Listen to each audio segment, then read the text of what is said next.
Tahukah kita bahwa ada seorang singa yang ditakuti Quraisy, dicintai Rasulullah, dan ditangisi langit serta bumi ketika gugur di medan jihad? Seorang lelaki yang hidupnya berubah dalam satu hari karena marah demi kebenaran, lalu mati syahid dalam keadaan paling mulia, dialah Sayyidina Hamzah bin Abdul Muttalib, singa Allah dan singa Rasulnya. Kisahnya bukan sekadar sejarah, tetapi cermin keberanian, keikhlasan, dan pengorbanan sejati yang jarang dimiliki manusia.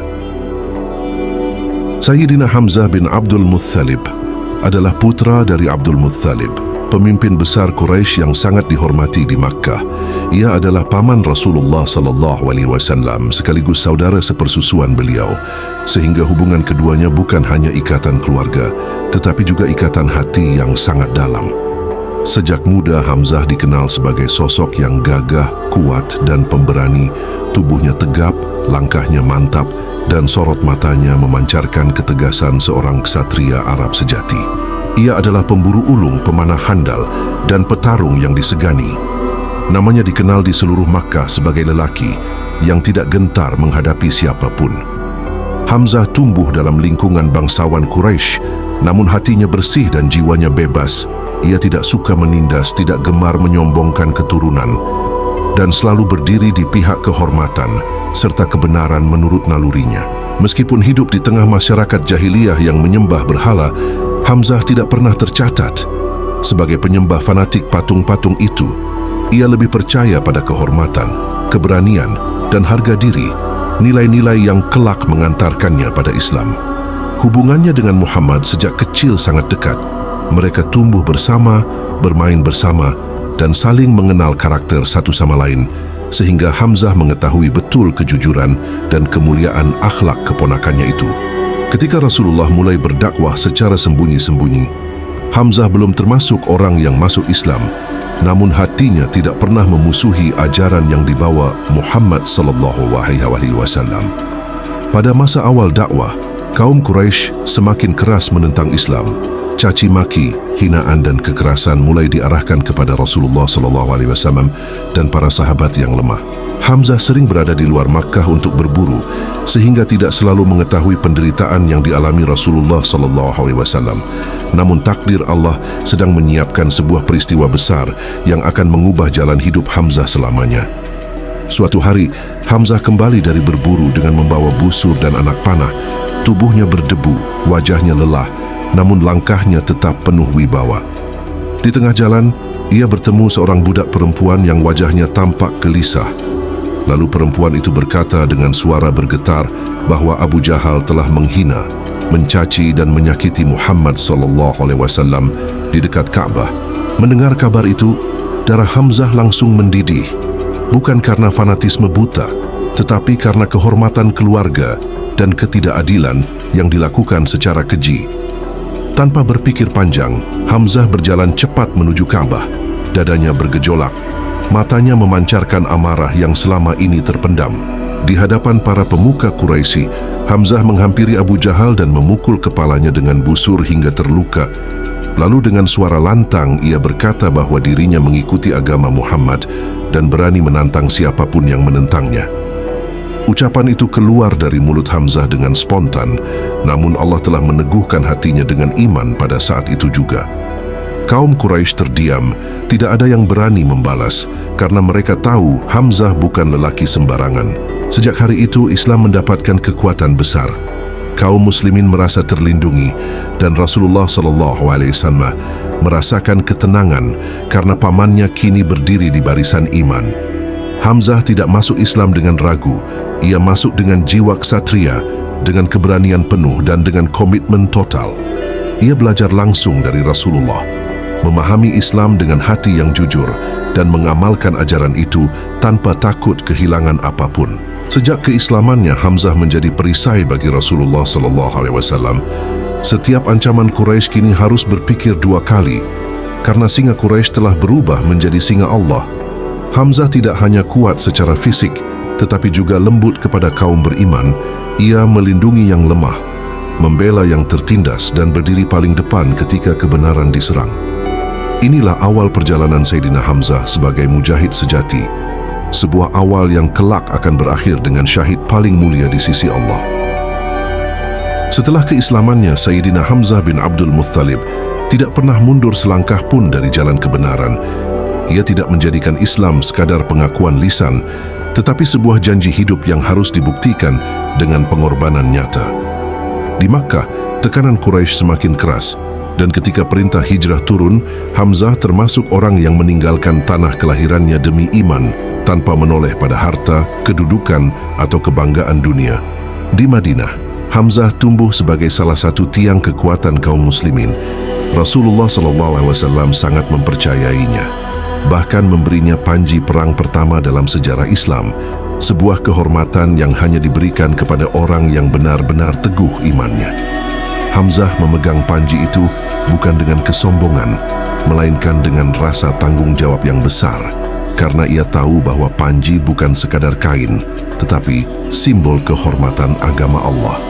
Ketika Perang Badar pun tiba, sebuah pertempuran yang akan menentukan masa depan Islam, Hamzah berada di barisan terdepan, mengenakan baju perang, dengan 2 bulu burung unta di kepalanya sebagai tanda keberanian.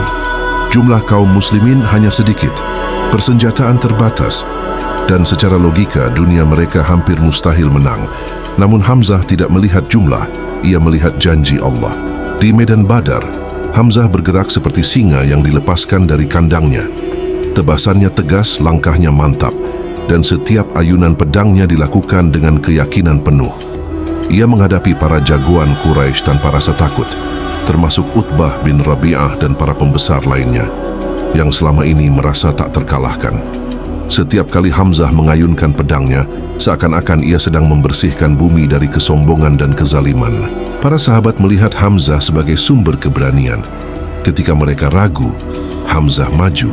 Ketika mereka lelah, Hamzah berdiri. Dan ketika musuh menggertak, Hamzah membalas dengan iman.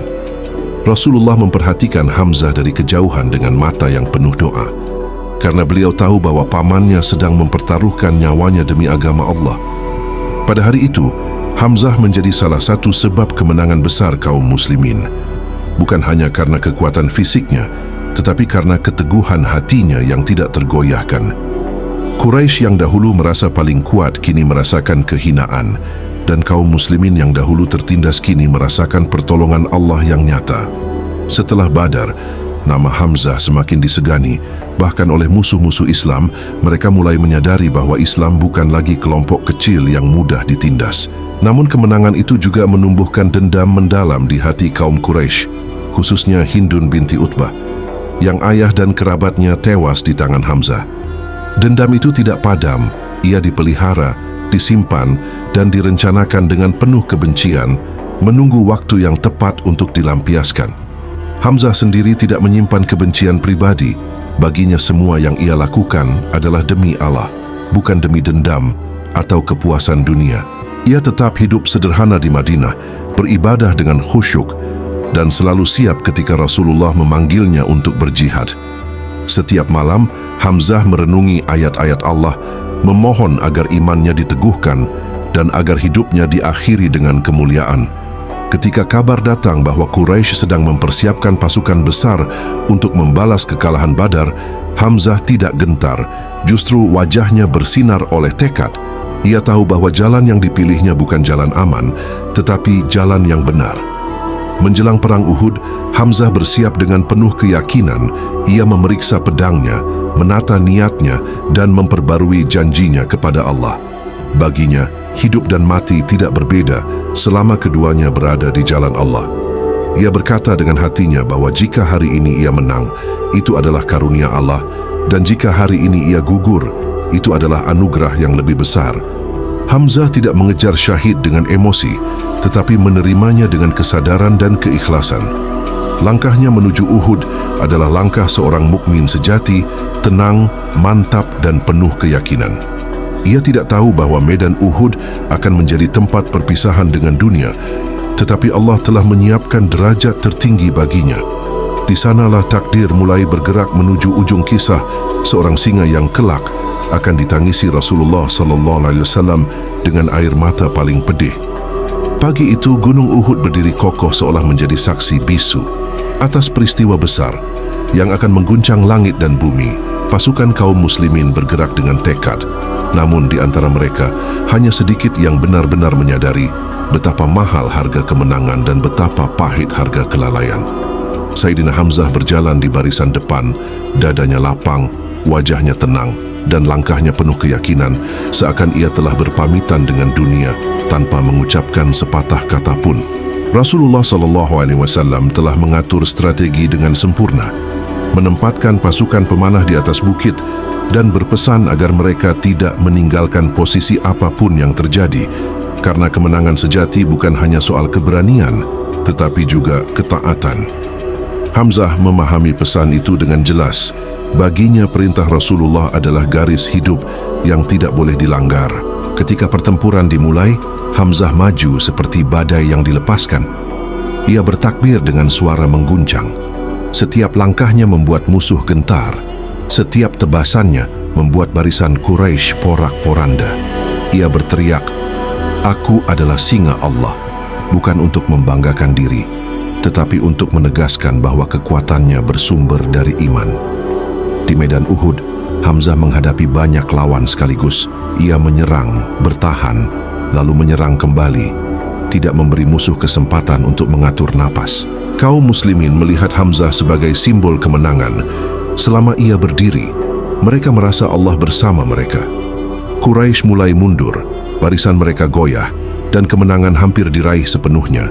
Namun di saat itulah ujian terbesar datang. Sebagian pemanah yang ditugaskan Rasulullah tergoda oleh harta rampasan perang. Mereka meninggalkan posisi strategis, mengira pertempuran telah selesai. Kesalahan kecil itu membuka celah besar. Khalid bin Walid yang saat itu masih di pihak Quraisy melihat kesempatan dan menyerang dari belakang. Keadaan berbalik seketika, kepanikan menyebar, dan barisan kaum muslimin terpecah. Hamzah tetap bertahan di tengah kekacauan. Ia tidak mundur, tidak ragu, dan tidak mencari keselamatan diri. Baginya, medan perang adalah tempat untuk menepati janji kepada Allah. Di balik batu dan celah Uhud, seorang budak bernama Wahsy mengintai dengan tombak panjang di tangannya.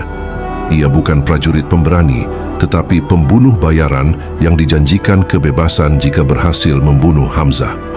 Wahsy tidak berani menghadapi Hamzah secara langsung, karena ia tahu kekuatannya tidak sebanding. Ia hanya menunggu saat Hamzah lengah. Hamzah terus bertempur, tidak menyadari bahwa takdir sedang mendekat dari arah yang tidak terlihat. Ketika Hamzah menyerang seorang musuh dengan penuh tenaga, pada saat itulah tombak Wahsy meluncur dengan kecepatan mematikan. Tombak itu menembus tubuh Hamzah, menghujam dengan keras, dan seketika singa Allah terjatuh ke tanah Uhud. Darah suci mengalir membasahi bumi, bumi yang menjadi saksi pengorbanan terbesar seorang paman Nabi. Hamzah gugur dalam keadaan syahid tanpa sempat merasakan sakit yang panjang, karena Allah telah memuliakannya dengan kematian terbaik. Langit seakan menangis, dan para malaikat menyambut ruhnya dengan penuh kemuliaan. Namun penderitaan belum berhenti. Kebencian Quraisy melampaui batas kemanusiaan. Hindun binti Utbah mendatangi jasad Hamzah, memotong tubuhnya, dan melakukan mutilasi sebagai pelampiasan dendam yang membara. Ketika Rasulullah SAW menemukan jasad pamannya, beliau terdiam, lututnya melemah, dan air mata mengalir tanpa mampu dibendung. Belum pernah Rasulullah SAW bersedih sedalam itu. Kehilangan seorang paman, sahabat, pelindung, dan pejuang sejati. Beliau berkata bahwa tidak ada musibah yang lebih berat baginya selain apa yang menimpa Hamzah. Rasulullah menamai Hamzah sebagai Sayyidushi Syuhada, pemimpin para syuhada, sebuah gelar yang tidak diberikan kepada sembarang orang. Tubuh Hamzah dikafani dengan kain yang jika ditutupkan ke kepala, maka kakinya terbuka, dan jika ditutupkan ke kaki, maka kepalanya terlihat, sebuah gambaran betapa sederhananya dunia di mata para kekasih Allah. Rasulullah SAW sendiri yang menyalatkan Hamzah berkali-kali dengan doa dan tangisan. Gunung Uhud menjadi saksi bahwa keberanian tanpa ketaatan bisa membawa luka, dan keikhlasan tanpa pamrih bisa membawa kemuliaan abadi. Hamzah telah pergi, tetapi ruh perjuangannya tertinggal di setiap jantung yang beriman. Syahidnya Hamzah bukanlah kekalahan, melainkan kemenangan yang tidak terlihat oleh mata dunia. ia telah menepati janjinya kepada Allah dan Allah menepati janjinya dengan kemuliaan yang abadi. Dari Uhud, sejarah mencatat bahwa cinta sejati kepada Rasulullah SAW dibuktikan dengan pengorbanan paling mahal. Dan dari darah Hamzah, umat ini belajar bahwa jalan kebenaran selalu menuntut harga, namun balasannya adalah surga yang tidak terbayangkan. Setelah perang Uhud berakhir, medan perang menyisakan luka yang tidak hanya terasa di tubuh, tetapi jauh lebih dalam di hati kaum muslimin, karena kemenangan yang hampir diraih berubah menjadi ujian yang menyayat jiwa.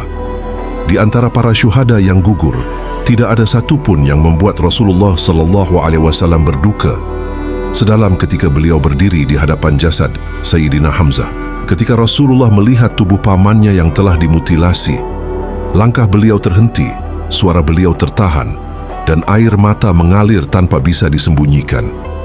Para sahabat belum pernah melihat Rasulullah menangis sedalam itu, tangisan seorang nabi yang kehilangan pelindung, sahabat setia dan pembela kebenaran. Beliau duduk di samping jasad Hamzah, memandang wajah yang dahulu penuh keberanian, kini terdiam dalam ketenangan syahid. Rasulullah SAW berkata dengan suara bergetar bahwa tidak ada musibah yang lebih berat baginya selain apa yang menimpa Hamzah. Hamzah bukan hanya seorang pejuang, ia adalah benteng dakwah di masa-masa paling sulit. Orang yang berdiri di depan ketika yang lain belum berani melangkah. Syahidnya Hamzah seakan mencabut satu tiang kokoh dari bangunan umat Islam, membuat banyak sahabat merasa kehilangan arah dan kekuatan.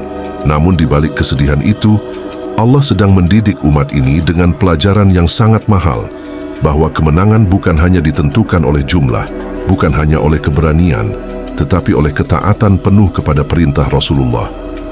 Kesalahan sebagian pemanah menjadi sebab berubahnya keadaan, dan dari situ Allah mengajarkan bahwa pelanggaran kecil terhadap perintah Nabi dapat membawa akibat besar. Uhud menjadi pelajaran abadi bahwa iman harus disertai disiplin, dan semangat harus dikendalikan oleh ketaatan. Rasulullah SAW tidak menyalahkan dengan kemarahan, tetapi membimbing dengan hikmah, karena beliau tahu umat ini harus tumbuh melalui ujian. Beliau mengingatkan bahwa syahidnya Hamzah bukanlah kegagalan dakwah, melainkan pengangkatan derajat di sisi Allah. Bahkan Allah menurunkan ayat-ayat Al-Quran yang menenangkan hati kaum beriman, bahwa para syuhada tidaklah mati, melainkan hidup di sisi Tuhan mereka dengan penuh kenikmatan. Hamzah kini tidak lagi berada di Uhud, tetapi berada dalam kemuliaan yang tidak dapat dijangkau oleh pandangan manusia. Rasulullah kemudian melarang keras perbuatan mutilasi, meskipun terhadap musuh, sebagai pelajaran bahwa Islam tidak membalas kebencian dengan kebiadaban. Dari luka Hamzah, Islam mengajarkan akhlak, bahkan di tengah peperangan dan duka. Setiap kali Rasulullah menyebut Hamzah setelah Uhud, wajah beliau berubah, mata beliau berkaca-kaca, dan para sahabat ikut merasakan duka itu. Namun Rasulullah juga mengajarkan agar kesedihan tidak memadamkan semangat dakwah. Hamzah telah pergi, tetapi jalan yang ia buka harus terus dilanjutkan. Umat ini tidak boleh berhenti hanya karena kehilangan satu sosok besar, betapapun mulianya ia. Uhud mengajarkan bahwa orang-orang terbaik pun bisa gugur, agar umat tidak menggantungkan iman pada manusia, tetapi kepada Allah semata. Hamzah wafat agar umat hidup dengan kesadaran yang lebih dalam tentang makna pengorbanan. Setiap tetes darah Hamzah adalah pesan bisu tentang keikhlasan, tentang keberanian yang bersih dari ambisi dunia. Ia tidak mati untuk dikenang sebagai pahlawan sejarah, tetapi hidup selamanya sebagai teladan iman. Rasulullah SAW kemudian menyebut Hamzah sebagai Sayyidusi Syuhada, pemimpin para syuhada, sebuah gelar yang mengangkatnya ke derajat tertinggi. Gelar itu bukan sekadar sebutan, tetapi pengakuan langit atas keikhlasan bumi.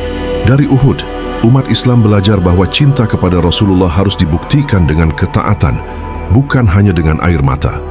Dan dari syahidnya Hamzah, umat ini diajarkan bahwa luka bisa menjadi guru terbaik jika diterima dengan iman. Kesedihan Rasulullah SAW perlahan berubah menjadi keteguhan, dan keteguhan itu diwariskan kepada umat. Karena dakwah tidak boleh berhenti oleh duka, dan kebenaran tidak boleh berhenti oleh kehilangan. Hamzah telah menyelesaikan tugasnya, dan kini umat Islamlah yang harus melanjutkan amanah itu dengan iman yang lebih dewasa. Dan Uhud akan selalu dikenang bukan sebagai kekalahan, tetapi sebagai madrasah iman yang membentuk generasi yang lebih kuat. Setelah Uhud, nama Sayyidina Hamzah bin Abdul Muttalib tidak lagi disebut sebagai sekadar seorang sahabat, tetapi sebagai simbol pengorbanan tertinggi yang membekas dalam sejarah Islam hingga akhir zaman. Ia telah pergi dari dunia, namun jejaknya tidak pernah pergi dari hati orang-orang beriman. Setiap kali kaum muslimin mengenang Hamzah, mereka tidak hanya mengingat keberanian fisiknya, tetapi keikhlasan yang menggerakkan keberanian itu.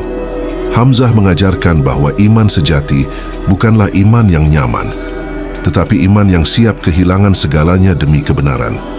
Ia masuk Islam bukan karena janji dunia, bukan karena tekanan, tetapi karena hati yang tidak sanggup melihat kebenaran dihina. Dan ia wafat bukan di atas kasur empuk, tetapi di atas tanah Uhud bersimbah darah, sebagai bukti bahwa cintanya kepada Allah dan Rasul-Nya adalah cinta yang jujur. Hamzah hidup singkat sebagai Muslim, namun pengaruhnya melampaui usia dan zaman. Ia tidak sempat meriwayatkan banyak hadis, tidak meninggalkan harta melimpah, tetapi ia meninggalkan teladan yang jauh lebih berharga. Ia mengajarkan bahwa membela agama tidak selalu dengan kata-kata indah, tetapi dengan sikap tegas ketika kebenaran diinjak-injak. Ia mengajarkan bahwa keberanian tanpa iman hanyalah kebrutalan, tetapi keberanian yang lahir dari iman adalah ibadah yang agung. Di zaman ini, ketika Islam sering dilecehkan, ketika kebenaran sering ditertawakan, dan ketika kezaliman sering dibungkus dengan kekuasaan, kisah Hamzah kembali mengetuk hati umat. Ia seakan bertanya, di manakah keberanian kita ketika agama Allah dihina? Di manakah keteguhan kita ketika iman diuji dengan rasa takut kehilangan dunia? Hamzah tidak pernah menawar kebenaran dengan kenyamanan. Ia tidak pernah menyelamatkan diri dengan mengorbankan prinsip. Ia berdiri di barisan depan bukan karena ingin dikenal, tetapi karena ia tahu bahwa kebenaran harus dibela, meskipun mahal harganya. Dan Allah membalas sikap itu dengan kemuliaan yang tidak pernah pudar. Rasulullah SAW bersabda tentang para syuhada bahwa mereka hidup di sisi Allah, dan Hamzah berada di barisan terdepan di antara mereka. Ia bukan hanya pemimpin para syuhada di masa lalu, tetapi teladan bagi para pencari kebenaran di masa kini. Setiap muslim yang berjuang melawan hawa nafsu, melawan ketidakadilan, dan melawan ketakutan dalam membela kebenaran, sejatinya sedang meneladani jejak Hamzah. Karena jihad tidak selalu dengan pedang, tetapi selalu dengan keberanian dan keikhlasan. Hamzah mengajarkan bahwa mencintai Rasulullah SAW bukan sekadar mengucapkan salawat, tetapi menjaga ajaran beliau meski bertentangan dengan arus dunia. Ia mencintai Rasulullah SAW dengan tubuhnya, dengan darahnya, dan dengan nyawanya. Dan cinta seperti itulah yang membuat Rasulullah menangis, bukan karena kehilangan semata, tetapi karena Hamzah telah menyempurnakan imannya. Tangisan Nabi adalah saksi bahwa Hamzah telah sampai pada derajat yang sangat tinggi. Di hadapan kisah Hamzah, umat Islam diajak bercermin. Apakah iman kita telah membuat kita berani, atau justru membuat kita bersembunyi? Apakah kita membela kebenaran hanya ketika aman, atau tetap teguh ketika berisiko? Hamzah wafat agar umat ini hidup dengan keberanian yang bersih, bukan keberanian yang penuh amarah, tetapi keberanian yang lahir dari iman dan akhlak. Ia gugur agar umat ini belajar bahwa kemuliaan sejati tidak diukur dari usia panjang, tetapi dari akhir kehidupan.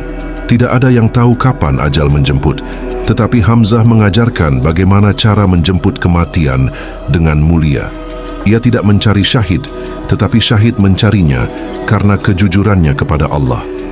Kini Uhud tetap berdiri, batu-batunya diam, namun pesannya terus berbicara. Bahwa di tempat itu pernah gugur seorang paman Nabi, seorang sahabat setia, seorang singa Allah. Dan selama Al-Quran dibaca, selama Rasulullah dicintai, selama iman masih berdenyut di dada kaum muslimin, nama Sayyidina Hamzah tidak akan pernah mati. Ia hidup dalam doa, hidup dalam sejarah, dan hidup dalam setiap hati yang berani membela kebenaran. Semoga Allah meridai Sayyidina Hamzah bin Abdul Muttalib, menerima syahidnya, mengangkat derajatnya, dan menjadikan kita termasuk orang-orang yang mampu meneladani keberaniannya, keikhlasannya, dan keteguhannya hingga akhir hayat. Amin ya Rabbal Alamin.